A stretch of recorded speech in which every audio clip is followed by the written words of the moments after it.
Hey guys, I just finished watching Agents of S.H.I.E.L.D. Season 3, Episode 12, The Inside Man.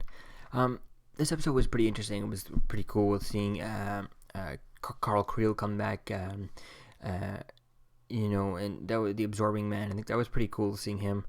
Although I know in the comics he's supposed to be some sort of bad guy and stuff. Now I guess the idea of him not being a bad guy in this part is kind of interesting. I don't know if he ever changes good in the comics or anything like that. If he does, let me know in the comments below.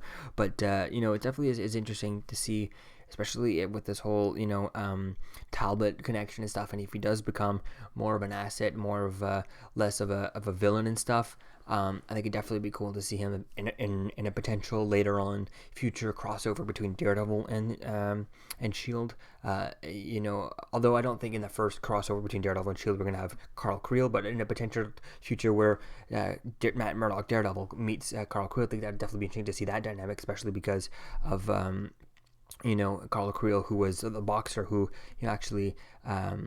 who Matt Murdock, who actually I think it was the only one. Matt Murdock's father actually beat him, and then he lost his stuff. So, although I guess it's not Creel's fault that Matt Murdock's father is dead, definitely think it would be cool to see that dynamic, or at least a mention of the only person who beat me was was this one guy Murdock. So that would be cool to see, just a one-liner or something like that, just to connect this whole thing, because there hasn't been, other than that in the Hell Dogs of Hell or something in the trailers. That's all we've gotten between the two connections. So, but for this episode, I think this episode was pretty cool seeing, the Crusher Creel coming back, and it was definitely cool with the whole, they have this kind of whole Inhuman cure, or Inhuman preventative type of thing. The Inhuman, they have a way of kind of giving. They're trying a way to, or they're currently working on turning it into a preventive, an antidote or a vaccine for beforehand preventing people from turning, which I think is a good idea.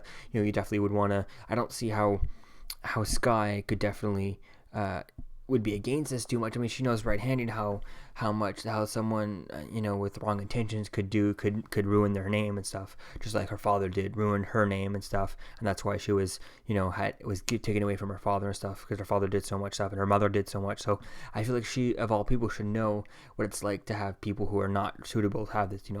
They should go to all kinds of prisons, and vaccinate all prisons inmates, making sure none of those psychopaths and killers and murderers and stuff, well, same thing, become Inhumans and stuff and get powers, because you'd hate to have a rapist or a murderer or something to get Inhuman powers.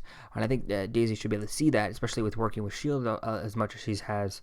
I think it'd make way more sense for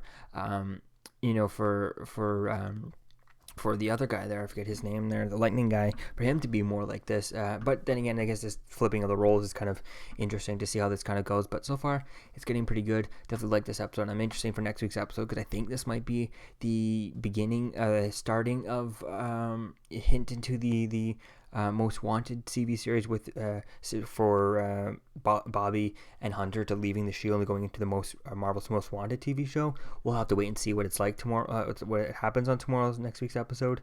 Although the trailer didn't really hint at that, I think that might be the episode. We'll have to just wait and see. So let me know what you think, guys, in this episode, about this episode in the comments below. I'll see you guys in the next video. Peace.